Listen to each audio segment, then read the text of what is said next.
Carlos Montoto, ¿qué hay? Buenos días. ¿Qué tal? ¿Cómo estás? ¿Cómo llevan las fallas? Bien, Pues contento, ¿no? aquí andamos por aquí. Tú que eres conocido maestro paellero de Valencia y de Sí. Radio Clara, Sobre ya te todo veo ahí, dale que te pego haciendo paellas. paellas es lo que más hago. No hago otra cosa. Me levanto por la Ya está. mañana, Estás jubilado, tío, no tienes nada más que hacer. sí, después de levantarme y tirarme de la cama, digo, ¿hoy qué voy a hacer? Mira, voy a hacer una paella. La paella. Bueno, Y pues nada, aquí con humor, mientras el ruido y el follón van pasando, que ya bueno, nos queda menos. pues mientras todo eso sucede o no, vamos con el gobierno criminal de Perú ante la fiscalía. Vaya titular, pues sale. Está bonito, ¿eh? Bueno, Sí, vamos a ver. Llevaba varias semanas aquí en la edición del Es lo que hay de los martes, hablando de cosas de aquí de casa, y sabes que una de las cosas que tratamos los martes de que ocurra es no perder de vista lo que sucede en el panorama internacional, en el entendido de que cada vez estamos más interrelacionados en nuestra vida cotidiana y las decisiones que nos afectan con decisiones que se toman muy lejos de estas latitudes, ¿no? Y de Perú hemos hablado un montón de veces ya, pero ahora ha pasado algo bastante más serio, porque eh, el titular de la semana pasada decía que el pasado martes no solamente Dina Boluarte, presidenta impectore de facto de Perú, sino todo su gobierno estaba llamado a declarar por los asesinatos, algunos dicen genocidio, de más de 60 personas, efectuados contra manifestantes desde que alcanzó el poder Dina Boluarte en sustitución del anterior presidente Pedro Castillo. Alguien dirá, bueno, pero a ver, esto es un poco lejano y total, eso ya me lo cuenta en algún periódico, alguna revista, algo, ¿no? Entonces, ¿para qué me vienes aquí a contarme esto y qué me afecta a mí, ¿no? Sería la primera pregunta que me gustaría responder, ¿no? Para que así los oyentes tengan presente por qué esta información interesa. Nos interesa en España. Fijaros bien, aparte de las corrientes de solidaridad con los pueblos reprimidos brutalmente que tristemente pues hemos tenido, y ellos más, claro, han tenido que padecer a lo largo de la década de los 70, 80 y 90 del siglo pasado en América Latina. En este caso que estamos hablando, es la primera vez durante el siglo XXI que un gobierno supuestamente democrático, de un país supuestamente democrático, utiliza munición real y al ejército contra su propio pueblo. Eso no se ha visto jamás en el siglo XXI, ni siquiera en el golpe de Estado blando de Yanín Áñez contra Evo Morales pero en eso ha Bolivia. sido de un momento puntual, una acción No, puntual. no ha sido un momento Preocupado. puntual y esto es lo que ha cambiado las cosas. A ver, Hasta el punto de que, claro, vamos a ver, cuando tú tienes 60 muertos bajo la alfombra o más de 60 muertos en solo 2 meses, como es el caso, es muy difícil, no hay gobierno de eso que lo resista. Y en algún momento va a empezar a salir evidencias de que esto no es, hay 15 muertos en Ayacucho porque intentaron tomar a lo bestia el aeropuerto y entonces nosotros no tuvimos más remedio que reprimirlos y bueno, pues ahí se nos fue la mano. No es una cuestión de, bueno, determinadas organizaciones de derechos humanos que ya sabemos que son tendenciosas y que apoyan a la oposición o apoyan a Pedro Castillo, que es el presidente de puesto, que fíjate que era golpista porque él es el que quiso disolver el Parlamento, el Congreso de allí, de Perú, el Congreso Nacional de Perú, y entonces, pues bueno, pues todas las informaciones que provengan de ese lado son informaciones tendenciosas. No, ahora ya es la CELAC, que es la CELAC es la Comunidad de Estados Latinoamericanos y Caribeños, que se creó en 2010, con mandatarios como, por ejemplo, Xiomara Castro de Honduras, como, por ejemplo, el propio Gustavo Petro en Colombia, como, por supuesto, el presidente de México, quienes están exigiéndole a Dina Boluarte y a su gobierno explicaciones acerca del uso de munición real por parte del ejército peruano contra civiles desarmados en manifestaciones.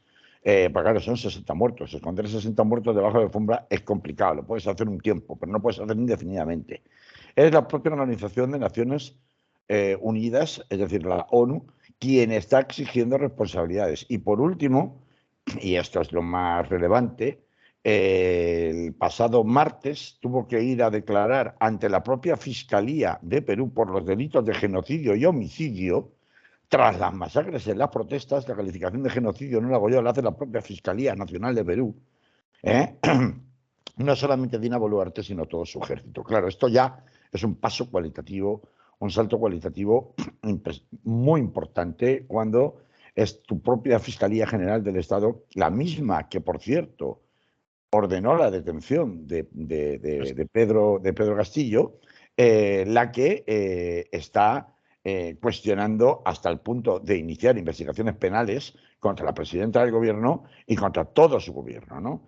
Es verdad que al final, ya lo he intentado por 3 veces, al final el martes pasado fue la tercera y no fue la vencida porque de nuevo hubo toda una serie de recursos legales para intervenir en materia de indefensión a la Procuraduría General del Estado, que es una institución que aquí no tenemos, que sería como una especie de abogacía del Estado, de forma que se consiguió la suspensión de su declaración, pero pero tuvo que ir. Es decir, Dina Boluarte tuvo que personarse porque además intentó por todos los medios contestar por escrito, contestar por videoconferencia.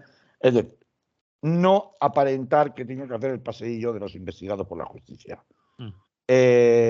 Claro, partimos de la base de un gobierno en el cual estas calificaciones de genocidio y homicidio calificado que ha planteado la propia Fiscalía, la misma que retiró del poder a Pedro Castillo, pues son acusaciones que se lanzan también contra el Consejo de Ministros Alberto Tarola, contra el ministro del Interior Víctor Rojas, contra el ministro de Defensa Jorge Chávez y contra Pedro Angulo, que es el presidente del Consejo de Ministros, y César Cervantes es titular del Ministerio de Interior.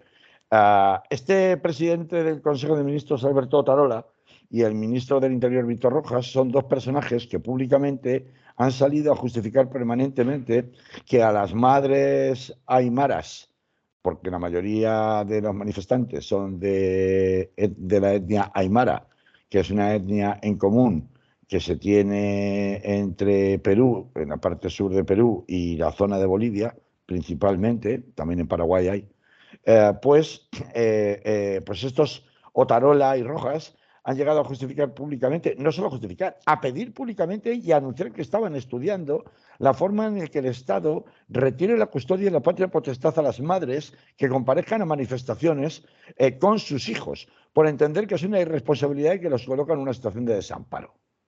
Nos puede parecer alucinante, es decir, a mí esto me parece terrible, terrible en el sentido de que esto ya, la eliminación física de los lazos de consanguinidad y de rupturas de las familias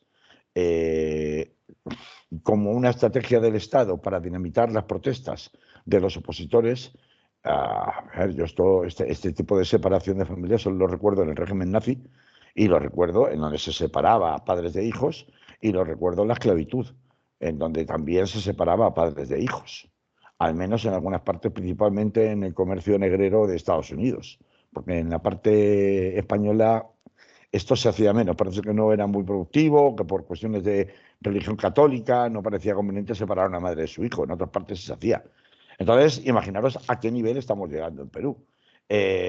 Claro, es que de esto no nos cuentan nada, no se nos dice nada, aquí en Europa no nos enteramos de nada, pero esto ha llegado a unos niveles gigantescos que tienen que ver con que ha habido investigaciones periodísticas absolutamente rigurosas, utilizando el propio material de investigación de la Fiscalía, que han puesto de manifiesto, pues mira, pues toda una serie de cosas que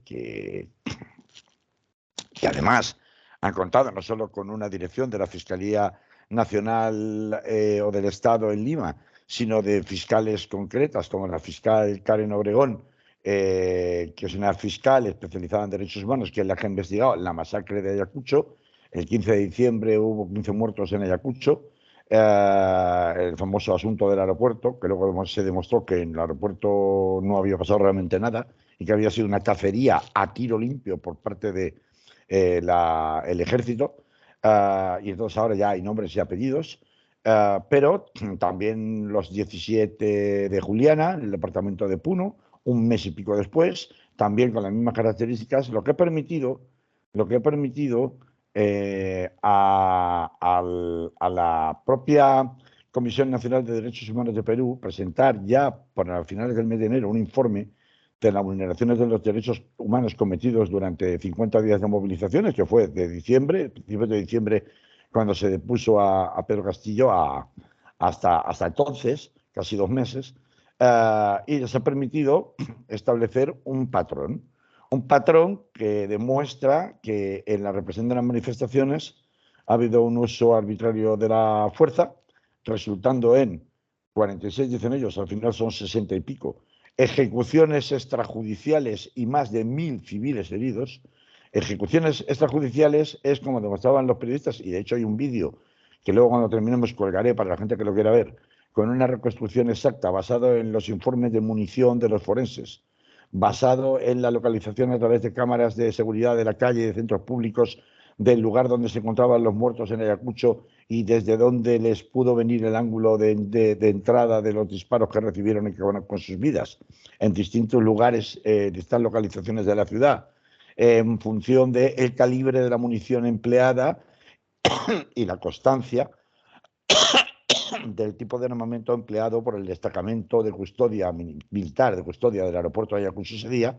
Como veis, son datos muy objetivos que permiten todos ellos acabar estableciendo incluso la cadena de mando militar que mandó los distintos destacamentos a distintas zonas de la ciudad, que son los asesinos los que dispararían abiertamente contra población desarmada. En muchos vídeos, y repito, esa recopilación de vídeos y de pruebas está contenida en un vídeo que se puede ver en YouTube y que luego cuando terminemos el programa pues procederé a colgar en redes sociales para que la gente que lo quiera ver pues lo encuentre y lo busque. Pero bueno, de esto que cuento, pues se han establecido una serie de patrones que luego se han repetido de Ayacucho el 15 de diciembre al día, pues a comienzos, primera quincena de enero, se volvió a reproducir en Juliana, en el departamento de Puno, uno de los departamentos en el alto de la sierra peruana, al lado del lago Titicaca y frontera con Bolivia, que es uno de los departamentos con mayor resistencia cultural y étnica de los pueblos originarios a la acción de los gobiernos, representados de los gobiernos, no solamente el de Dina Boluarte, pues se ha podido, como digo, a raíz de todos estos acontecimientos, establecer un patrón de actuación que demostraría que efectivamente aquí hay una cadena de mando y hay una planificación. Esto no es una respuesta a un grupo de delincuentes violentos exaltantes, como se ha estado contando, incluso tildando a su propio pueblo de terrorista de forma permanente. Se ha establecido, por tanto, como primer patrón el uso arbitrario de la fuerza, utilizando munición prohibida para el control de multitudes, como perdigones de metal, canicas de vidrio y bala, así como fusiles semiautomáticos, incluyendo los fusiles Galil, en el caso del ejército, que son los causantes y los que utilizan la munición que fue encontrada en los cadáveres de las víctimas de la matanza de Ayacucho. El uso indiscriminado de la fuerza que ha afectado no solo a personas que se manifiestan de manera pacífica, sino también a transeúntes, gente que pasaba por allí, e incluso a personas que prestaban ayuda médica, y a 12 periodistas que cubrían los hechos, que también fueron heridos o muertos en todas estas protestas. Luego las torturas y tratos inhumanos y degradantes por parte de la Policía Nacional de Perú. Hay constancia de un grupo de 8 personas detenidas en Andahuelas el 12 de diciembre, que fueron brutalmente golpeadas durante su reclusión y privadas de alimentos, también en la propia Lima. El uso constante de violencia sexual. Hay como mínimo un caso acreditadísimo, pero hay muchas más denuncias, pero uno que se considera totalmente probado, de agresión múltiple en el interior de una dependencia policial contra una ciudadana detenida en el contexto de las protestas. Hay una militarización constante con el incremento que se supone de las vulneraciones de derechos humanos. También se ha hecho al ejército responsable no solamente de la matanza de Ayacucho del 15 de diciembre que he contado antes, sino del despliegue militar en otros lugares del país, incluyendo la capital. La declaración unilateral y prácticamente sin ninguna garantía judicial, ni de control, ni político ni no político, de ningún tipo, de estados de emergencia y allanamientos de viviendas sin intervención del Ministerio Fiscal ni autorización del Ministerio Fiscal, que allí equivale un poco a lo que hace el juez de guardia o el juez de instrucción, el papel del fiscal, ¿no? Lo que hace aquí el juez de guardia en España. Bueno, pues todo esto sin valorar el principio de proporcionalidad, registros y allanamientos de viviendas y locales de organizaciones, sin que hubiera ningún indicio delictivo concreto que justificara de forma flagrante una intervención de esas características. Es decir, hay una apariencia, hay más, por ejemplo, la infiltración de las movilizaciones con efectivos encubiertos que instigan a los manifestantes a cometer disturbios. Estas estrategias las conocemos todos, por ejemplo, en el procés, ¿no? El catalán, ¿no? El sembrado de pruebas incriminatorias, según ha podido documentar la propia Fiscalía, en Junín, un activista fue, una de las poblaciones de allí, un activista fue detenido por la policía al terminar una movilización y trasladado a la comisaría, donde para incriminarlo le sembraron droga y lo denunciaron por tráfico de estupefacientes, lo que se llama colocarte el marrón. Desconcentración injustificada de manifestantes y asambleístas, utilizando de manera recurrente el recurso a dispersar las asambleas y movilizaciones con procedimientos de control de identidad que no están justificados, las detenciones arbitrarias, violaciones del debido proceso y criminalización de ciudadanos.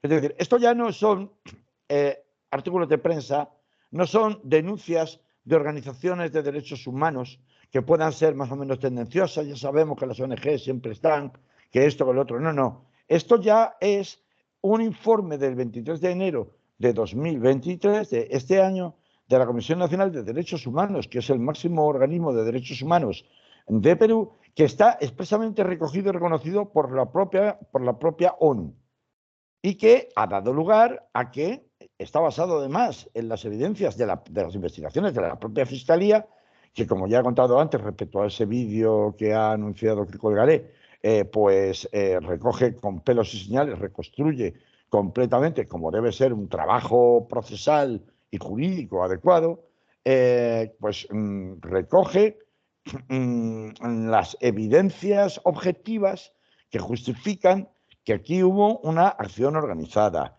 que hubo una utilización de recursos del Estado, que hubo como mínimo un encubrimiento, sino incluso un salto adelante, puesto que se repiten un mes después en otra ciudad distinta. Y se repiten también este patrón en el uso, en su utilización por parte del ejército y de las fuerzas de cuerpos de seguridad del Estado de allí, en la propia ciudad de Lima, en las distintas movilizaciones en las que se han producido.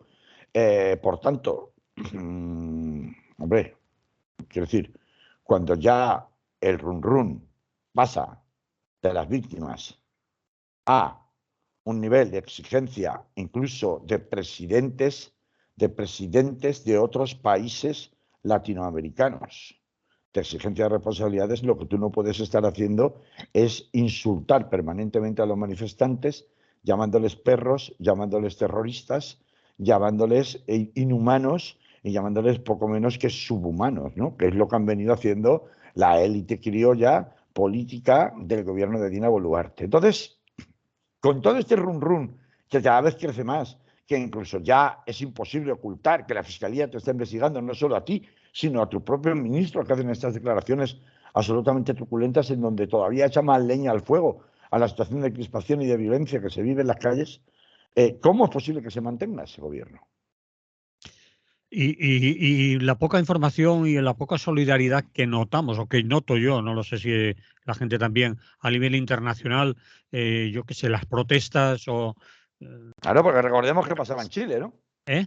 Que recordemos que pasaba en Chile. En Chile, en donde hubo una espiral de violencia por parte del Estado, de represión policial, brutal también, con gente a la que llegaron supuestamente a tirar desde puentes, etcétera, etcétera, en aquellas manifestaciones hasta la caída de Sebastián Piñera.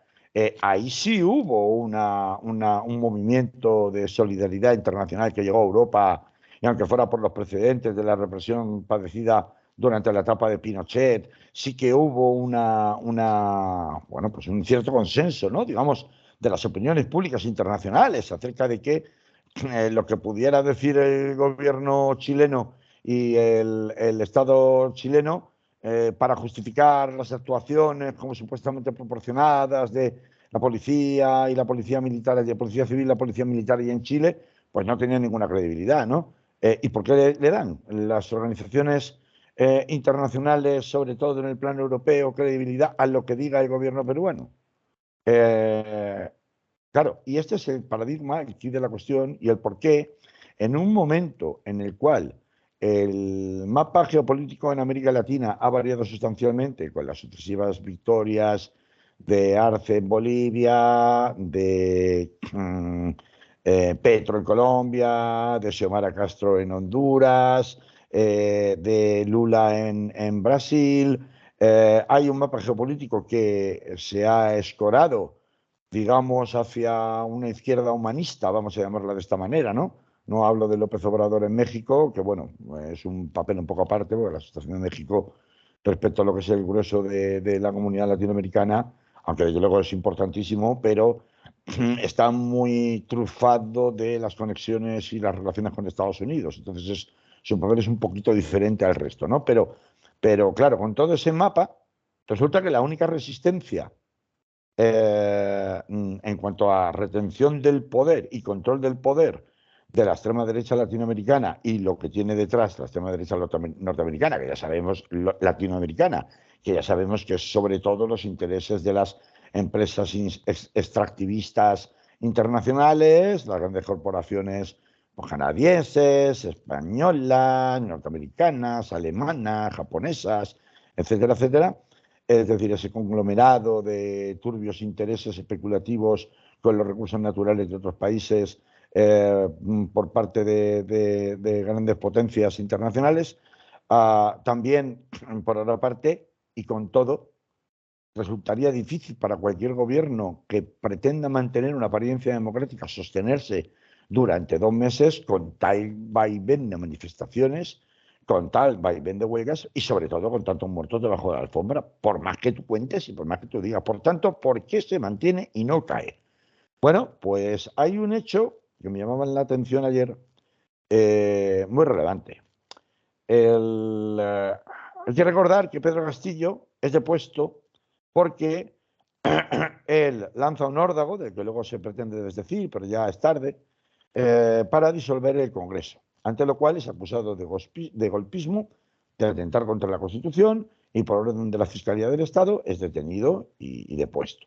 Y por eso llega en la segunda en una lista prácticamente de consenso que se había hecho, pero conciliando posiciones ideológicas muy distintas, que es, de su partido digo, que es Dina Boluarte, la actual presidenta. Bueno, las tesis que poco a poco, conforme van avanzando las semanas y los meses, se van imponiendo más, es que a Pedro Castillo le convencieron de que lo daba el golpe él o se lo daban a él desde el Congreso de la Nación. Y claro, decir el Congreso de la Nación, a mí esto me hace mucha gracia porque es un poco como, y por esto estoy contando todo esto hoy, ¿no? Es como hablar del gobierno de España. Gobierno de España. Me envuelvo en la bandera, ¿no? Del patriotismo, de la institución, ¿no? Que nos representa a todos y parece que tengo ya bula papal. Claro, va a ser que no, porque el Congreso Nacional del Perú está controlado tristemente desde hace como 4 o 5 años por el fujimorismo y por la extrema derecha, que se dedica a entorpecer sistemáticamente la acción de cualquier gobierno que haya, que es lo que explica por qué ha habido 5 presidentes en 6 años. Entonces, se dedican a torpedear, a hacer imposible la acción de gobierno de cualquiera. Claro, allí hay distintas formaciones y alguien dirá, bueno, pues esto es el juego de la política, si no te gusta, pues a ver qué vas a decir aquí cuando gobierne el PP y Vox, ¿no? Si es que llegan a gobernar. ¿Qué pasa? ¿Que es un gobierno, un congreso golpista? Hombre, cuando ese congreso pone y quita y es el que deshace invadiendo las competencias de todos los demás poderes públicos, pues indudablemente es como si lo hiciera el Ejecutivo cuando invade las competencias del Legislativo o del Judicial. Estamos hablando de que efectivamente es no ya una democracia defectuosa, sino una mera fachada de democracia que no se corresponde con los órganos verdaderos de decisión y, por tanto, la legitimidad institucional en la que te pretendes rodear no existe. ¿Y esto por qué es interesante verlo desde España? Pues es interesante verlo desde España como una lección de cómo las extremas derechas, terratenientes, racistas, clasistas de Latinoamérica están reutilizando, lejos de las asonadas militares castrenses de los años 90 que caracterizaban el golpe de Estado, técnicas mucho más avanzadas de involución institucional, es decir, de golpes de Estado desde dentro de las instituciones, para mantener siempre la apariencia de legitimidad democrática con la connivencia, por supuesto, de las grandes organizaciones internacionales, ¿no? Para empezar, si Pedro Castillo cae en la trampa, estando mal asesorado de que o él disolvía el Parlamento o el Parlamento le disolvía a él y a su gobierno, con solo un año no llegaba de estar en el cargo, pues esto ya nos demuestra que, y el Congreso además o el Parlamento ha estado legislando sistemáticamente en contra de la dirección que cualquier presidente de los últimos 6 años haya habido en el Perú, resulta muy sospechoso que ahora el Parlamento sí gobierna en favor de las propuestas de Dina Boluarte. Van en una sola mano, en una sola dirección. Esto ya demuestra que la división de poderes ha saltado del todo por los aires, porque lo que podría ser normal en un funcionamiento democrático normal resulta que no se justifica con la trayectoria de la que venimos en el caso del comportamiento de la Asamblea Nacional Peruana. Además de esto, hay también por supuesto, un alineamiento permanente con las tesis del gobierno de Dina Boluarte, que no dejan de ser las tesis del fujimorismo, por lo que estamos viendo, que es predominante en el Parlamento, de los medios de comunicación, de la gran prensa allí, que está dominada principalmente por las mismas multinacionales, de las que antes he hablado, como nuestros extractivistas y no extractivistas. Pensemos, por ejemplo, que allí la influencia de Repsol y sobre todo de Telefónica quitaba y ponía presidentes, como la segunda vez que salió elegido Alan García, gracias al voto en las metrópolis y una campaña súper sucia en prensa, entre otras cosas en medios como El País. Sí, El País, el periódico de España, ese que tiene una filial prácticamente en todos los países latinoamericanos, ¿vale?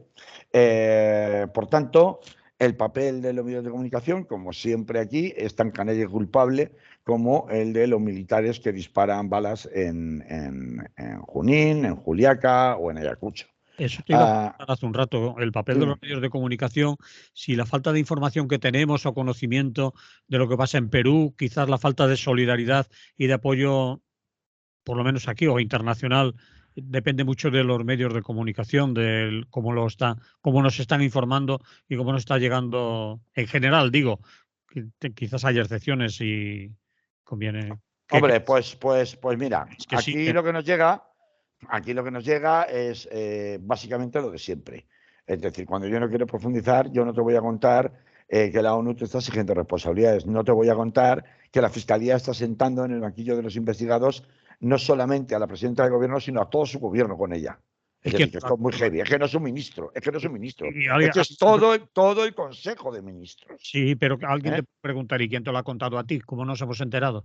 Bueno, pues nos hemos enterado porque hay que rebuscar en noticias de prensa, y no solo de prensa, sino en informes oficiales de la propia ONU, de Amnistía Internacional, del Comité Nacional de Derechos Humanos de Perú, etcétera, etcétera, que son organismos oficiales. Y entonces hay que buscar a través de la prensa independiente latinoamericana para enterarse.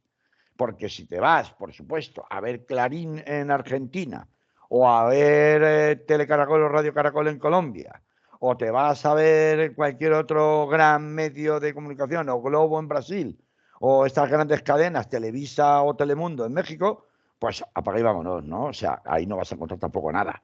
Vas a encontrar el mismo tratamiento que se hace aquí, que es un tratamiento supuestamente neutral para no ofender a dos partes supuestamente en conflicto, porque claro, esto de poner al agresor y a la víctima en el mismo plano, ya sabemos que es una estrategia para blanquear la violencia, ¿no? La violencia institucional, y esto es a lo que se recurre permanentemente con la excusa de la pluralidad informativa, ¿no? Pues se acude a una cierta neutralidad que se traduce en definitiva que tú aquí, en general, sí te puedes dar alguna información de algún reportero que tenga desplazado por la zona, para otras cosas en realidad, porque Perú, pues igual que Cuba y algunas de las partes de América Latina, Argentina, por ejemplo, pues siempre ha tenido relaciones especiales con España, ¿no? Las ha mantenido con el tiempo, dentro de la pluralidad de países que componen Latinoamérica.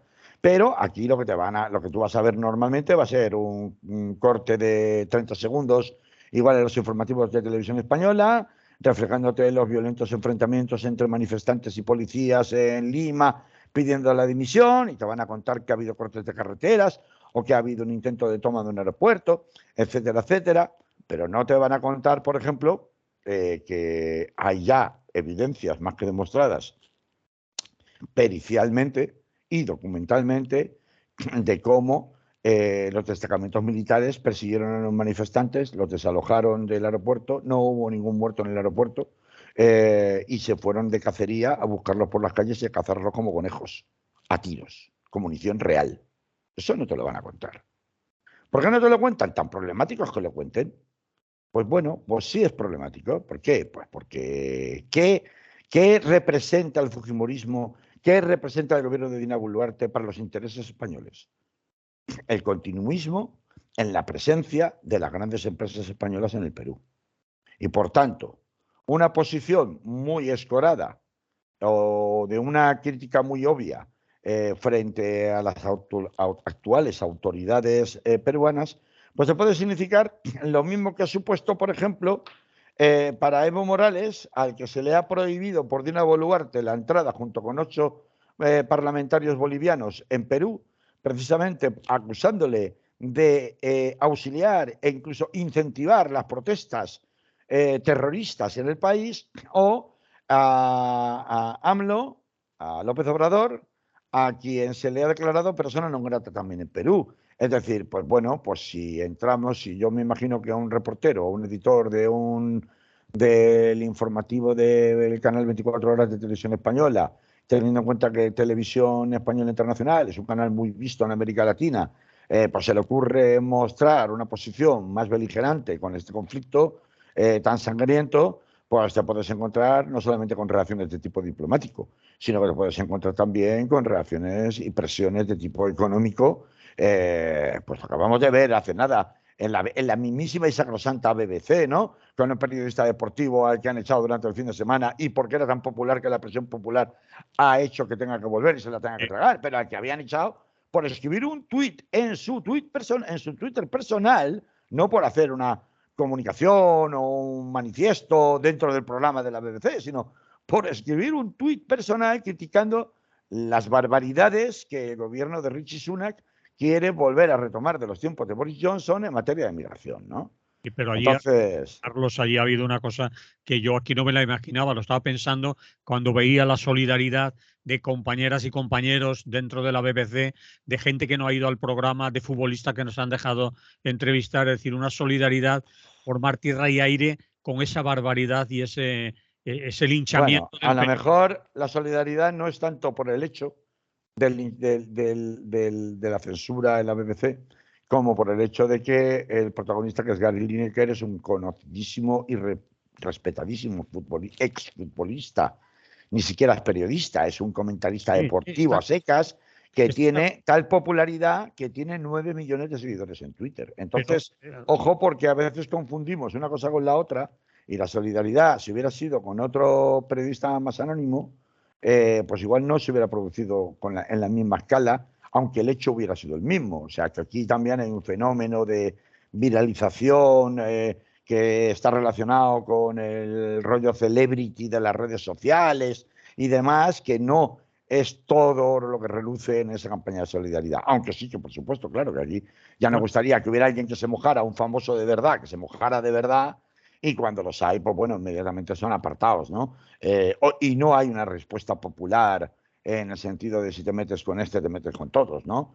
Como ha habido con el caso de la BBC. Bueno, esto desde luego sería impensable para un editor de un informativo en España que tuviera la responsabilidad de incluir en un corte de informativos pues un retrato mucho más realista de lo que verdaderamente está pasando a nivel de exigencia ya internacional, incluso de responsabilidades a la presidenta de Perú y a todo su gobierno, ¿no? Esto también es importante, porque todo esto no se puede hacer sin el apoyo y la connivencia, como siempre, del cuarto brazo armado de cualquier golpe de Estado, que es la justicia, la administración de justicia. Sin los jueces no hay golpe de Estado, porque necesitas que los jueces convaliden las decisiones administrativas que tomas cuando haces un golpe de Estado, aunque sea un golpe de Estado institucional, es decir, desde dentro, la famosa lawfare, que sirven los jueces tanto en su papel de convalidadores de la represión y de la impunidad de esa represión militar y policial, como también convalidadores de una aparente legalidad democrática, ¿no? Bueno, yo creo que todos podemos recordar, porque nos pilla muy de cerca, lo que pasó con la justicia franquista, cuando miles y miles y miles de consejos de guerra sin ninguna garantía jurídica acabaron en sentencias condenatorias de muerte o sentencias condenatorias de muchísimos años que fueron totalmente convalidadas por el Poder Judicial español y que no han sido anuladas hasta hace bien poco con la Ley de Justicia Democrática, ¿no? Entonces, vamos a ver, esto, la semana pasada me parece que era, hablábamos de Modelo 77 de la película y de la COPEL y todo esto, y aquellas sentencias, pues la ley de vagos y maleantes, todo aquello, aquella panoplia de apariencia de legalidad, pero sin ningún tipo de sustento de justicia, pues al final crean un andamiaje, un aparataje para mantener de cara para afuera, es decir, de cara para nuestras televisiones, de cara para nuestras grandes cadenas de comunicación en Europa, de cara a las instituciones, de cara a las inversiones en enormes cantidades por parte de el sector privado internacional e incluso de las grandes instituciones tipo Fondo Monetario Internacional o Banco Mundial, esa necesaria fachada de legalidad democrática que evidentemente cae por su base cuando te encuentras con que la propia Fiscalía te está exigiendo a ti y a todos tus ministros. Es decir, repito, que la gravedad es que es a todo el Consejo de Ministros en lo que tenga que ver con la gestión de la violencia como monopolio del Estado, que pase a declarar por Fiscalía, ¿no?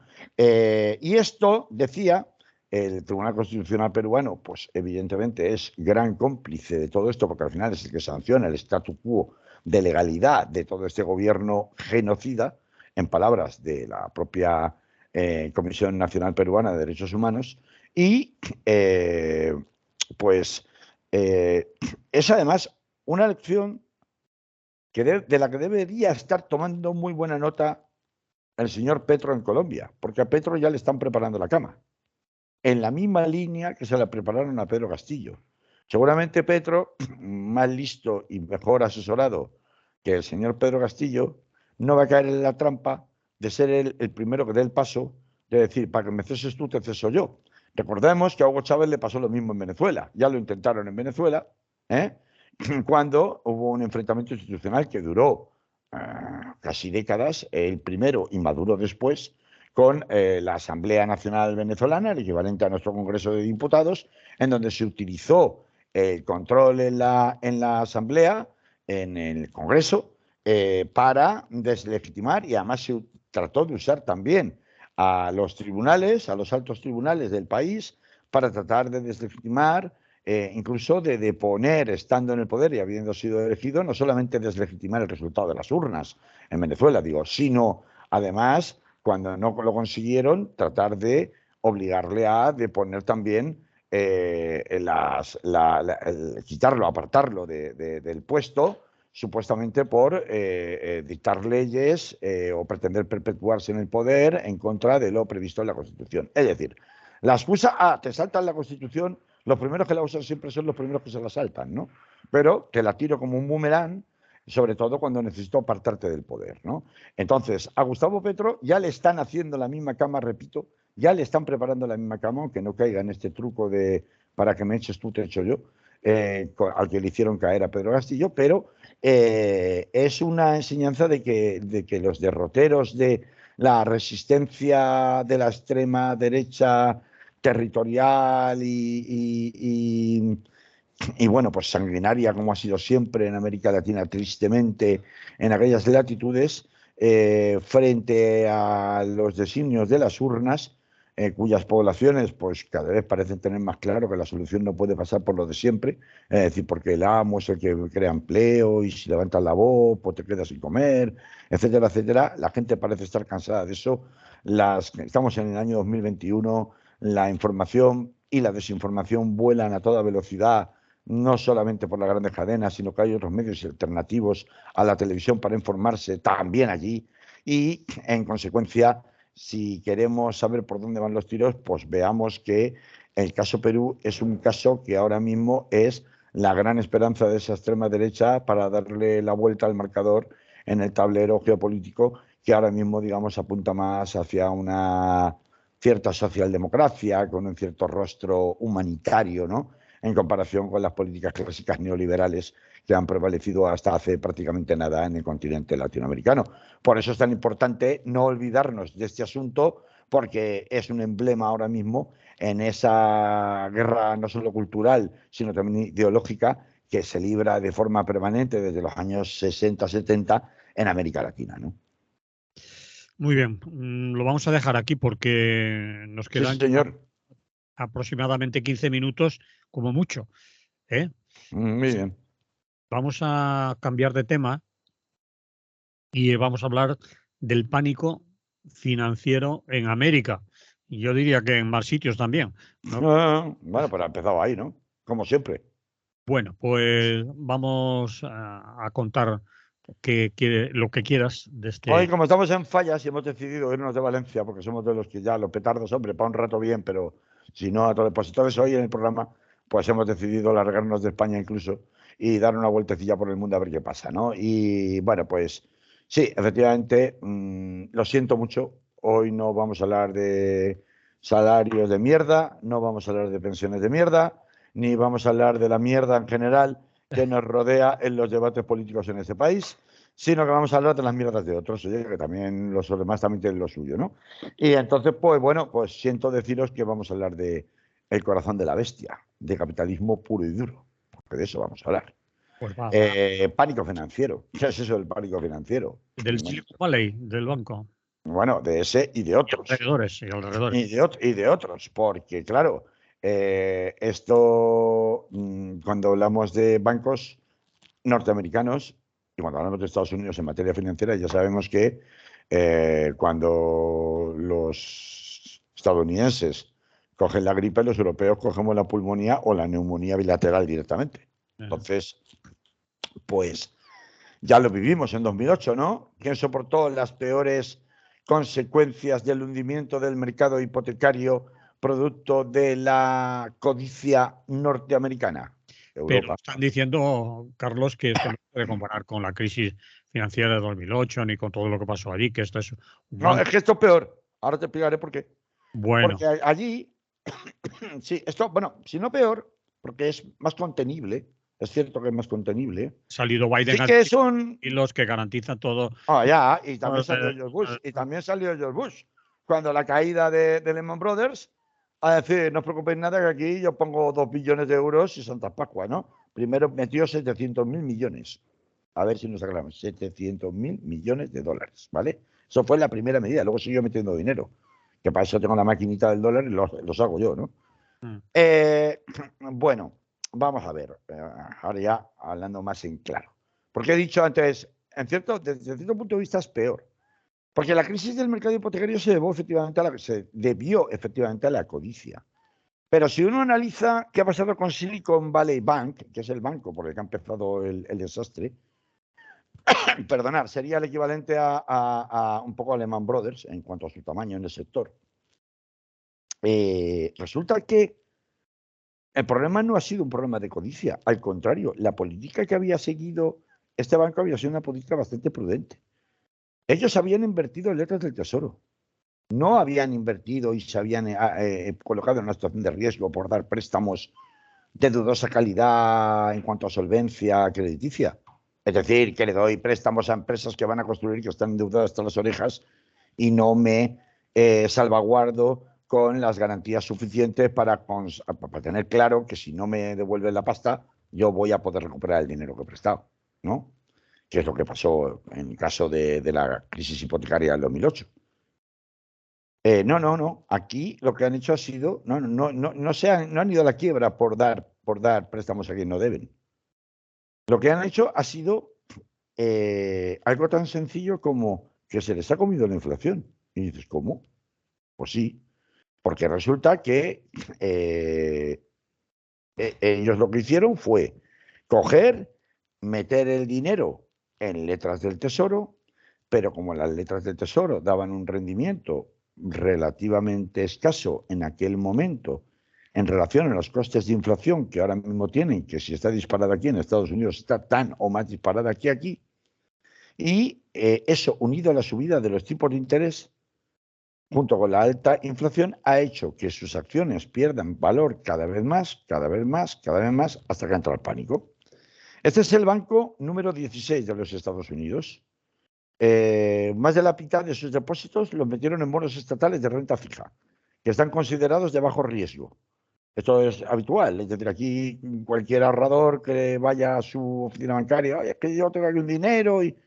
Pues mira, pero yo no quiero ningún riesgo, ¿eh? Aunque me paguen poco, como no lo necesito, yo lo que quiero es tener seguro que a mí ese dinero no me va a volar, no lo voy a perder. Pues estos hicieron lo mismo. O sea, de toda la vida, la renta fija, la inversión en renta fija es una inversión que tiene es a larga duración. Tú no puedes rescatar el dinero más que pasado un largo tiempo, 5 años, 10 años. Te dan poca rentabilidad, pero tú tienes el dinero ahí seguro, ¿vale? Como si lo tuvieras metido en vez de en la caja de zapatos o debajo del colchón, pues lo tengo metido ahí, lo tiene el Estado. Bueno, ¿qué ocurre? Pues que unido a, como he dicho, a esa subida cada vez más feroz de tipos de interés, que está forzada por la alta inflación, empezaron a perder valor, y entonces, pues creo que fue la semana pasada, cuando la mayoría de sus clientes empezaron a pedir, a decir, oye, que quiero rescatar mi pasta, porque esto ya no me da dinero, quiero que me devuelvan mi dinero, no me da intereses en medida que yo pensaba. Además, con la inflación que tenemos ahora, pues yo necesito recuperar pasta, pues necesito liquidez. Y pues se han visto forzados a vender sus bonos, me refiero a la entidad, con unas pérdidas de cerca de 1.800 millones de dólares para poder devolverle el dinero a sus clientes. Claro, ¿esto qué ha supuesto? Fíjate que en 10 horas sus clientes sacaron 42.000 millones de dólares. En 10 horas, 42.000 millones de dólares. Sí, esa es la mayor fuga de depósitos de un banco en Estados Unidos en los últimos tiempos. El último, y fue de mucho menos, fue justamente en 2008, con 16.700 millones de dólares en 10 días. Estos han sido casi el triple, 42.000 millones en 10 horas, no en 10 días. Lo que da idea del seísmo que se ha producido, ese pánico del que hablábamos, en el sector financiero norteamericano. ¿Y por qué es importante este banco y los bancos que van asociados? Porque detrás hay otro. Pues porque estos bancos son los que proveían de fondos de financiación, sobre todo a las startups. Las startups son las empresas emergentes, las empresas que generalmente son lo que llaman de capital riesgo. Por ejemplo, una pequeña empresa que necesita financiación para desarrollar una nueva APP para hacer no sé qué funcione en los teléfonos móviles, que si funciona, pues resulta que puede ser el chorreo de pasta del siglo, porque se van a instalar en miles de millones de teléfonos en todo el mundo, para que nos entendamos, ¿vale? Por tanto, esto afecta directamente a todo el sector del I+D, a todo el sector de investigación y desarrollo de los Estados Unidos, al sector tecnológico de los Estados Unidos, justo en un momento de plena competencia con China en materia de soberanía tecnológica. Y por eso esto ha corrido como la pólvora.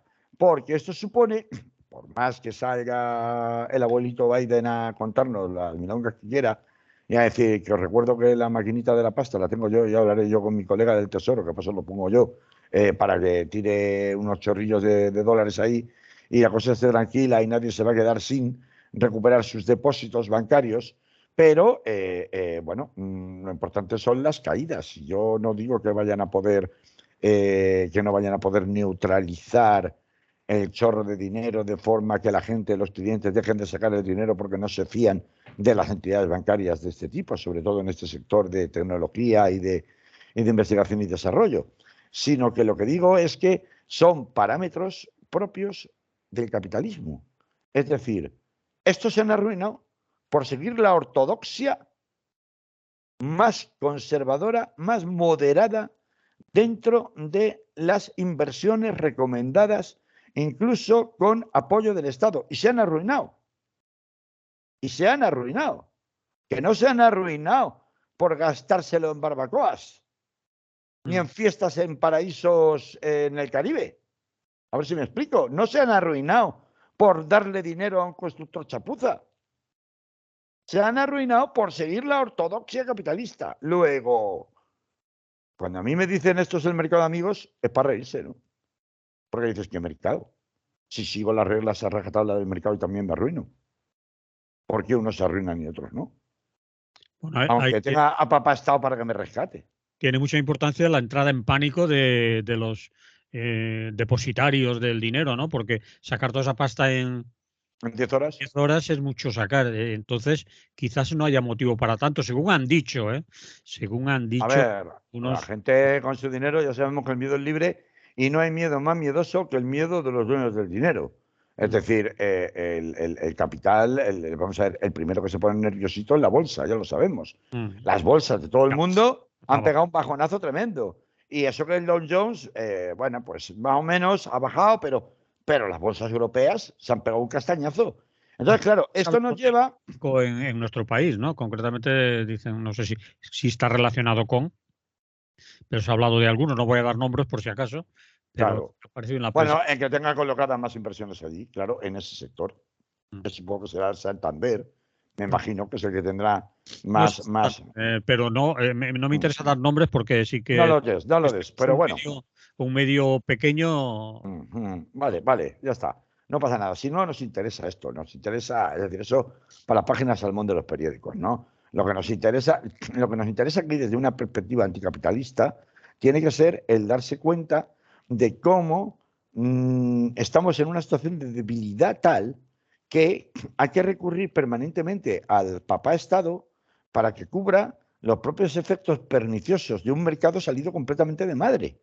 Salido completamente de madre, hasta el punto de arrastrar a la quiebra a empresas que siguen sus propios dictados a rajatabla, ¿no? Y esto interesa también en la medida en que demuestra, una vez más, la terrible y absoluta debilidad de Europa en cuanto a su dependencia, en este caso financiera, ya hemos visto que en otros casos es en materia comercial, en otros casos es en materia militar, la absoluta y aberrante dependencia de los Estados Unidos en Europa.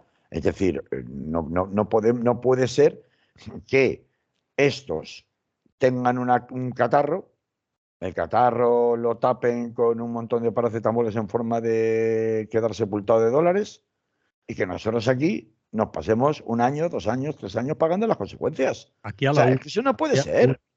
Sí. Claro, esto es lo que no puede ser. Entonces, yo no quería tampoco insistir mucho más porque, como digo, el resto ya son detalles para las páginas salmón de los periódicos, pero sí quería, en fin, darle una pequeña vuelta, ¿no? Al respecto de cómo determinados efectos no deseados o indeseados, y no son precisamente los de la ley del solo sí es sí, resulta que acompañan permanentemente a la ortodoxia y a la heterodoxia, es decir, al abuso de los actores en los mercados internacionales, como pasó en 2008, o a la ortodoxia de quienes, no abusando, están siguiendo a pies juntillas el catecismo del capitalismo más, vamos, o sea, más monástico, ¿no? Entonces, Luego, ninguna confianza es posible tener con esta gentuza. Ya sé que la moraleja, pues ya no la sabíamos de antes, pero es que esto es una demostración definitiva de que no saben ni por dónde van y que andan, vamos, o sea, de hecho, a ver, le seguimos concediendo a Estados Unidos una credibilidad, una solvencia, que si no fuera por su gigantismo y por su capacidad de, bueno, pues de contener cualquier fuga del tipo que sea, pues con ingentes cantidades de recursos, realmente a cualquier otro país se lo llevaría por delante, porque es que esto viene precedido de otras crisis, de grandes apagones en los últimos meses, de crisis climáticas que han tenido, de los que se ha hablado muy poco, de una serie de situaciones que no son propias del país que pretende liderar el mundo. Así que tiene una posición en realidad, Joe Biden, mucho más débil de la que parece, y este escape de gas que acaban de tener en la vía financiera tecnológica, pues es una nueva muestra de todo eso. Muy bien, pues lo dejamos aquí, Carlos. ¿Te parece? Claro que sí. Será hasta la semana que viene, ya sin bombetas. Bueno, ya veremos cómo estamos la semana que viene. Bueno, igual te traigo alguna y te la tiro, a ver si para que no te olvides. Para que me asuste. Vale.